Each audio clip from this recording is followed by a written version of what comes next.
What's up guys, welcome to a brand new Dragon Ball What If story.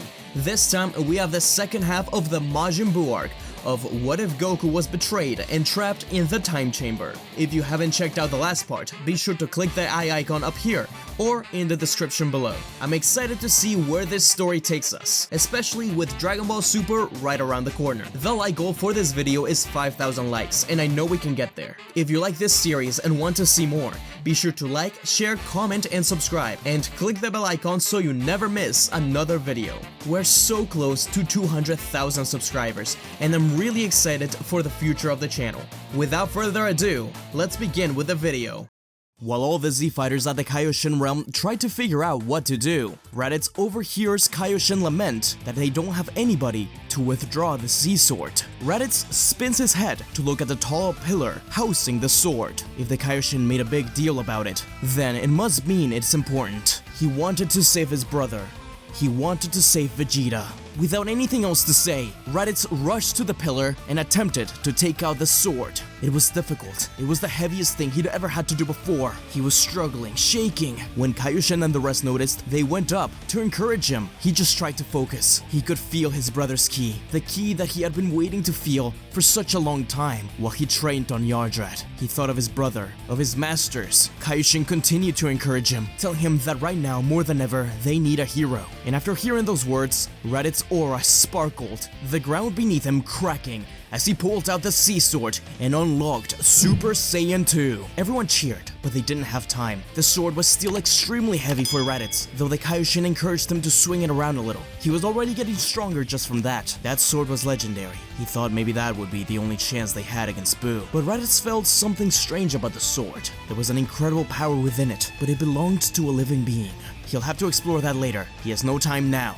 Inside of Buu, Goku opens his eyes. Buu is speaking to him from inside the incubator/egg thing. Super Buu talks about how similar he is to Goku, being trapped for so long, wanting the same things, etc. And that now that Goku is inside of him, they can remain friends forever, getting stronger, fighting powerful opponents, as long as Goku stops resisting.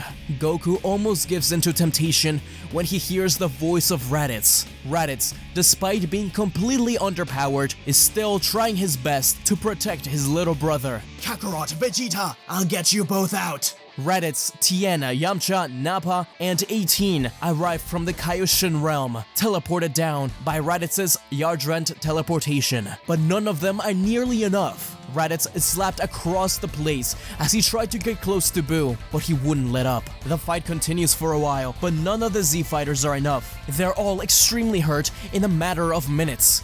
Goku hears everything from within, and he starts to struggle. He feels his heartbeat racing, his breath getting heavier, and as Super Buu tried to convince him to finally become one with them, Goku snaps. He remembered himself as a kid. He remembered himself in the hyperbolic time chamber. All that endless space, yet so restricted. That feeling of being trapped, he then felt again on Namek, when he was put in the healing chamber. And when riding those pods, Goku hated being restricted. And this was no different. And with a snap, Goku burst his aura open from within the egg, exploding from within Buu. Various particles of Buu spread everywhere, with a Super Saiyan 3 Goku sparkling from within it. Goku took steps forward from it, parts of Buu burning as they touched his aura. Raditz couldn't believe it. Goku was able to get free by himself. He had defeated Buu. But Goku turned to the others, shaking his head. He said that the only reason I was able to do that is because I was within Majin Buu, because I was conscious. If I wasn't within him, I wouldn't have been able to beat him. And both Vegeta and the original Buu are in there. We have to free them, Raditz. Free them? I understand the prince, but why the fat blob too? He'll just want to kill us. He's my friend, and we have to help him. Raditz didn't have time to argue. As Buu regenerated, they all rushed in, with Goku doing everything he could. But Vegeta knew Goku's moves very well, and because of that, it seemed like Goku was making no progress. That was until Tien saw an opening, using a Kiko-Ho to stop Buu in his tracks. That attack, it was always so much more powerful than the user. Raditz rushed in with a Z-sword, slicing right through the middle of Super Buu, quickly spinning on his heel to grab onto Super Buu's head tentacle. So the sword was useful after all, he thought to himself. As Buu screamed in pain, Goku said one final thing. You are not my friend. Raditz dragged Vegeta and Fat Buu out from within Super Buu. He had done it. The Yardren's spirit fission was the key to their victory. As soon as Raditz grabbed Vegeta, he dropped Buu, grabbed Goku's hand and teleported everyone over to the Kaioshin realm. As he found himself surrounded by fighters, he was immediately on the defensive, but they had bigger fish to fry. Vegeta turned to Kakarot and made him promise that their fight would continue, but Goku turned back. It was his fault that Buu got hurt. Buu, that's right! He looked around and noticed that he wasn't there. Raditz thought that if Buu found an empty battle space, then he would just destroy the planet. Perhaps leaving Buu behind will at least save them some time, but Goku wasn't willing to take that chance. He wasn't going to allow his friend get absorbed again, or killed. Focused his ki and put 2 fingers on his forehead. He wanted to have Buu with them, but Kid Buu was beating on Majin Buu. So, while everyone was getting healed at the Kaioshin realm, Goku teleported into the battle scene, grabbing both Kid Buu and Majin Buu, and teleporting instantly into the world of the Kais. Not only because he wanted to save Buu, but also because having Kid Buu on Earth meant the destruction of Mount Pautsu, and by extension, Grandpa Gohan's home. Once there, Shin told everybody that they needed to escape, to let Goku handle it. Vegeta, Raditz, and Tien refused to leave. They wanted to continue to help. Shin teleported everyone else down to Kami's lookout, where Bulma, Chi-Chi, and Dende awaited news. Goku smirked and cracked his knuckles. He stood in front of Majin Buu, protecting him. Goku turned to tell him to lay low for a while. He's got it handled. After all, they're friends. This struck Tien, who didn't think Goku could ever consider anyone a friend ever again. Goku admitted that Buu was extremely powerful, and that it was fun, but he hurt his best friend, and now he was going to defeat him. Kid Buu simply laughed. But this Kid Buu is stronger than the original story. Much more killing was taken to birth him, but being inside of Buu and the fight against Super Buu had hurt Goku a lot, and he was the one who didn't get any healing. So, although Goku burst into Super Saiyan 3, pushing Vegeta aside as he tried to get into the action, Kid Buu seemed to continue to win. Goku's lack of experience and masters was really showing off this time around, as he couldn't quite predict Kid Buu's movements. Tien begged Goku to let him help. A blast from Kid Buu was diverted by another blast from Raditz. Finally, Goku admitted that maybe just this once, he had to trust them. He had no other choice. With that, Majin Buu stood back up. Goku smiled at him, then at Raditz, even Tien and Vegeta. Even if they didn't trust each other, this time they could trust each other's power. They all rushed in. It was slowly starting to equalize, though Tien and Raditz went down relatively quickly. Vegeta and Goku were having a great time. It had been years since they fought together. Even if he hated him for having hurt Buu and Krillin, he remembered back to his grandfather's teachings on the other world, how he taught him to forgive. He couldn't do it with Kami yet, but perhaps he could with Vegeta. Goku couldn't believe that him and Super Buu had so much in common. He hated himself for it, only caring about getting stronger, regardless of who he hurt and how he hurt them. And now he was realizing that he did just that to his friends. Kid Buu represented all of that. Kid Buu's drastic techniques forced Goku on the defensive as Vegeta was knocked down. They couldn't believe it. Goku was running out of time. They had to help him somehow. He's the only one with enough power left to stand up against them. If his time runs out because of Super Saiyan 3, then they're all doomed. Raditz thinks of something. The thing he did before. Forced spirit fission. What if he could collect energy to help his brother in the fight? They thought it was a great idea. Though Tien didn't want to do it at first, he finally put his trust in Goku once more. But Kid Buu looked at the team and instinctively attacked them. They couldn't get away, no matter how hard they tried. Goku asked what's going on with Tien, and he said that his stupid brother was risking it all to get him the win. But they still needed more. Tien knew what he had to do. Gritting his teeth, Ten Shinhan rushed in on Buu with a Kiko Ho up to the sky. While up there, he looks down at Goku and yelled at him not to waste this chance. Tien exploded. The bomb which Jiro had planted on him was used to self-destruct. Goku yelled a pained no, but Raditz thanked him for the sacrifice. Kid Buu took longer to regenerate thanks to this explosion, giving Raditz enough time to teleport on Earth, getting energy from everybody at the lookout. Krillin, 18, Chi-Chi, Bulma, Kid Trunks, Dende, Popo, anybody he could find. He then went over to planet Yardrat, where all of his friends and masters gave him energy, some of the most powerful ki he had ever felt. He went to Namek, explaining to them that he needed their help. They were distrustful at first, but they felt in his heart that he was telling the truth. Every person he could think of, he begged them for help. He had used the Force Spirit Fission to gather energy from around the galaxy to gift to Goku. He finally returned to Kid Buu as he was finishing regenerating.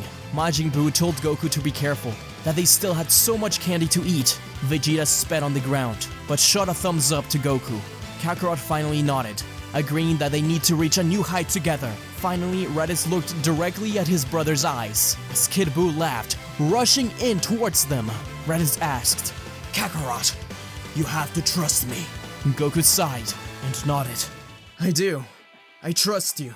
Raditz poured all of his ki into Goku as he exploded into a giant avatar made of pure ki, catching Kid Buu's punch. This energy blew everybody away, and everybody on Earth felt the incredible rising ki. He could do it. Goku could win. Goku could defeat Majin Buu. No matter what Kid Buu did, he didn't stand a chance against the massive power-up of the Super Saiyan 3. Every punch he threw Goku's way simply hurt him more. He was a being of pure ki, and Kid Buu was being burned in the process. In one last, desperate attempt, Kid Buu threw one punch, Goku threw another, the two fists clashing. A huge aura appeared behind Goku. As he tried to push the punch forward, another aura behind Buu. They both screamed. As Raditz told Goku to win, the roar of an Ozaru was heard as the mirage of the giant great ape appeared to shine from Goku, consuming Kid Buu and blinding everyone. As Goku stood there, fist up to the sky, and sparkles flying behind him, Kid Buu was defeated. Everyone sighed in relief and cheered, hugging Goku, and this time, just because Fat Buu was the one to hug him first, Goku hugged back. Vegeta crossed his arms, shaking his head. They all returned to Earth, and after they explained that Fat Buu isn't the bad guy here, everyone stood around Goku. Bulma was nervous. She didn't know what to say, but Goku smiled, thanking everyone for their help and for putting trust in him one last time. Chi-Chi teared up as she jumped to his arms. Goku awkwardly laughed, but Uranai Baba appeared behind Goku, timidly, telling him that his time was up. Goku had a sad smile on his face, but nodded, saying that Grandpa Gohan was probably worried about him. But Chi-Chi wouldn't let Goku's hand go, and neither could Fat Buu. Goku told them that he was sorry, but he had to go. Bulma cleared her throat, saying that he doesn't necessarily have to go. She had collected the Dragon Balls in order to bring everyone killed by Buu back to life. And thanks to Dende upgrading the Dragon Balls, they can also revive Goku. Goku's eyes widened. He wasn't sure about this. In fact, he said no at first. He wanted to be with his grandfather, but the voice of Grandpa Gohan was heard. Oh, Goku, you're always so worried about me and about that old home. Trust me, I'm okay here. I taught you everything I can, and it seems like you're learning to trust them again. We still have a lot of work to do with Kami, but I promise you, we'll get that done in due time. It's not your time to be here yet. Go, learn to trust your friends again. Find new power on your own. And all of you, Goku's friends, promise me to take care of him this time. I don't want to see him back too soon. Until we meet again, Goku. Goku teared up and dropped to his knees. He really was changing, wasn't he? And thus, Shenron was summoned in order to revive everyone that was killed by Buu and Son Goku. It was decided that he would live at Grandpa Gohan's old home, and he promised to only ever train under the supervision of one of the Z-Fighters. Majin Buu would live with him as well. And so, sometime time began to pass. Goku got stronger, but not by much. Fighting with Vegeta was a lot of fun, and eventually he did reach Super Saiyan 3, but it seems like they were both stuck there, without a clear path of how to proceed forward. Maybe this really was their top power, but Goku didn't think so. Goku thought there was something beyond. Chi-Chi would often come to Mount Paozu, bringing him food and the like, and the two started to get close. In fact, slowly he got close with everyone, although some were still afraid of him. Tien doesn't know if he can truly ever trust Goku, but he thanked him for everything after he was revived. Krillin also spent a lot of time with Goku, and Raditz as well. But speaking of Raditz, he actually ended up spending a lot of time at the Kaioshin realm. He told the Kaioshin that he felt an incredible presence within the sword, and that he had an idea. Utilizing spirit vision, he was able to bring out someone from inside the sea sword, and old Kai. Everyone was surprised, including Goku, who was hanging out with them at the time. The old Kai thanked him for finally getting him out of there, and he said that it's about time their hero gets some help, right? Everyone turns to Goku, but the old Kai shakes his head. He's talking about Raditz. He feels that he's changed a lot, and that he truly has come around. If he wants to get stronger, then he has a little ritual for him. Raditz is excited. He hasn't been able to be comparable to Goku nor Vegeta in a very long time. Perhaps this was his ticket forward. But in Goku's mind remained the idea that he was stuck, and decided that the only way forward was to do the unthinkable. Alongside Fat Buu, the two of them snuck into the lookout. Goku warned Buu that they can't spend too much time in there, but that this may be the only way to get stronger. It was the best way he knew, at least. He said this as he swung the door open, welcoming Buu into the hyperbolic time chamber. Thank you guys for watching this new part of What If Goku Was Betrayed and Trapped in the Hyperbolic Time Chamber. I really hope you enjoyed. We're now going to move on into Dragon Ball Super territory, so let me know in the comments down below what you think will happen in the next part.